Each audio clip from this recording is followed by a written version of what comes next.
It's like, do you remember this interview 7 years ago when what is her name? This is a singer. Yes, I did it again. Britney Spears. Yeah, she was asked, "Do you know where's Australia?" And she put somewhere in the Europe. Really? Yeah, I was shocked, but probably she doesn't have. She didn't have concerts there. Maybe that's. Yes. Because if you fly to Australia once, probably you remember for entire life. It's 22 hours. Maybe she thought Austria, Австрия, типа. I don't know. I mean, I can tell you most of the countries in Africa with the capitals, and technically tell you where they located. So, but somebody doesn't know where's the Bosnia Herzegovina or Horvatia or whatever, or this Albania exists. When I was at school, I really loved geographic. Yeah, this is the way our Soviet system gives us information. It's a little bit from Soviet educational system. I don't know. And maybe the way how these teachers and these tutors were doing this job. But in US, they don't really care what's going on in the next state, in the neighbor state. Like I right now, people are calling, Michael, do you know there's a disaster, there's a tornado in the United States. There's a catastrophe. I say, where? Yeah, there, look. And then they say me, I said, in Tennessee. Girls, I have no idea where's Tennessee. It's like when I was living in Moscow, people asking, do you know where's the Krasnoyarsk? First, I know that Krasnoyarsk exists, but I have no idea where Krasnoyarsk, Omsk, or Novosibirsk. I've never been there. I know it's somewhere really far away. So I have no idea where's Tennessee. No, I can go to the Tennessee, probably I'll be there on the next day, maybe tomorrow or on Wednesday, but I have no idea about Tennessee. I don't want to know anything about. So they told me there's a tornado, okay. But then when I watch Russian TV, they told me, oh, there's a catastrophe in US, blah, blah, blah. Americans die. And I said, probably. I mean, probably I live in some other country or... So what? Yeah, like 2 days ago, there was they call it маленький снегопад. Они называют snowstorm. They weren't in Russia. Yeah, something that we have in Moscow. It was like it's a really catastrophe. It's catastrophe. Like what I have in Moscow, like I don't know, like minus 20 degrees every January, every February. Here it will be catastrophe. So much snow. They don't understand that. It could happen only maybe in Minnesota, in Vermont, maybe in New Hampshire, and all this Illinois, all these north states, and somewhere along the border with Canada, but. No way. So maybe 1 week ago there was a catastrophe. The storm goes from, if I'm not mistaken, from South Carolina to North Carolina to Georgia, along until the Baltimore. I mean, it didn't come to New York and to Pennsylvania, but it go along the ocean. And there was so much snow, people. I mean, because Americans, they don't really use a winter tire.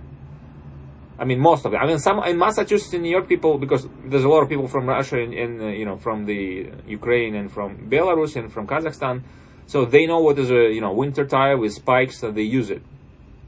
Americans, they bought this how do you call it, for all season tire. Technically, it's not for all season. It's technically summer tires with some kind of heavy duty borders on the tire. That's it. It will not help you in winter. It will not help you with the ice or with the snow. You will sleet. But we have the same situation here in my region, because we don't have any winter. If maybe 1 or 2 weeks it's snowy, and it's all. And in another time it is only for 5 and above degrees. So 5 degrees Celsius, right? 5 с плюсами выше получается. Because Americans doesn't use Celsius mostly, they use Fahrenheit. Fahrenheit. У них по Фаренгейту все, да. That's a idiotic system which I always trying to try not to realize how much is that, but after 4 years I start converting automatically in my head. But recently, I mean previously, it was blowing my mind. People say me it's 72. I say, how much? 72. Look at your iPhone. I don't care about your iPhone. I just tell me how much is it. So Americans still using this I don't know, this fucking system with these pounds, with this inches. I mean, inches is okay. We also use inches for tires, for plumbery, when you fix in your faucets, or with your how to say forget this word. Yeah, I mean bathroom or toilet, restroom, whatever. But here it's everywhere. Nobody wants to change anything. I used to, because we call in school, in Soviet school, we call it C system. I mean 10 by 10 equal 100. It's easy. Yes. So in 10, in 100 centimeters, there's I don't know, like 1,000 millimeters. It's easy. 10 centimeters, like 1,000 millimeters, 100 millimeters. It's easy to convert, easy to count. Everything is easy. Can you calculate like 7 inches or 7 inches and 2 feet? Jeez. You need a calculator. That's a catastrophe. That's blowing my mind. And you know what? If I like to listen Zadornov, even when he was alive and right now, and he tells. Yes, I like him. And mostly what I understand, that he was pretty much right. I mean, I wouldn't say that he right in like 80. I mean, say 100%, but 80% he is right. I was shocked when he said that there's a digit p. Probably know that, like 4.14. I mean, то, что мы называем число p. And he said in one state, p authorized for some exact number. So it's not 3.14. It's 4. Oh, really? So, I was shocked. I was thinking he is joking. So they officially said, and they were so exhausted to change this 3.1.4 and so on. So they put it officially for all their, for the students, for the schools, like 4. And you can open their website of the, Зачем заморачиваться, да? Yeah, it's easy. Why should we care? I mean, 4 is okay. Easy to calculate, easy to divide, to subtract, to multiply, whatever. Yeah.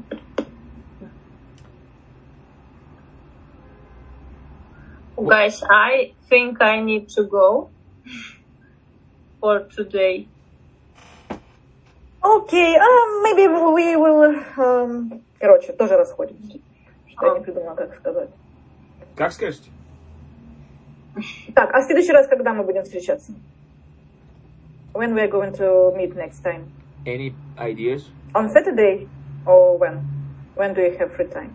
Actually, I think I can every evening this week, or Saturday. Maybe it's fine also, but I'm not sure actually about the time.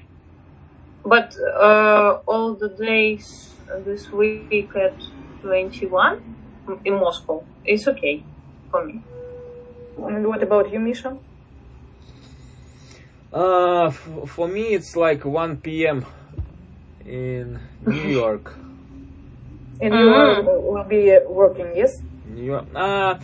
Technically, usually my boss wants me to work at that time. The other thing that I don't really want to work, I just want to, because you see, there's a lot of recruiters calling, and I have no. So I should choose whatever. What should I answer the calls from recruiters and HRs and QA, or should I work for this guy? Because I understand that 2 more, I don't know, weeks or month, and I said I'm quit.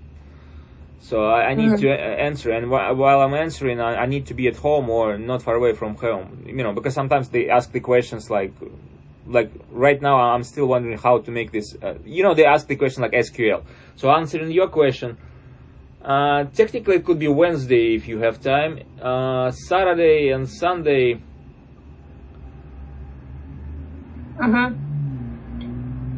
Do you mean it's so 1 p.m. it's our 21? Yes, it's 21. So -8.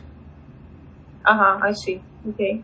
I don't know. I mean, because it's about Moscow time, because I heard that in Ukraine it may be -7, right? Yes. So I mean, I always miss my time. So I mean, if it's a 7 hours difference, so yeah. Okay, let's decide it. If we, короче, если мы собираемся в среду, тогда, если у всех получается, я напишу, мы собираемся, да? Давайте так. Let's do that. Завтра сделаем перерывчик. В среду встречаемся. Я напишу там за 15 минут до встречи. Там, кто может, значит, тот подключается. Окей. Thank you. Thank you all. Thank you a lot. Да. See you on Wednesday. Да, всем спасибо. Hear you on Wednesday.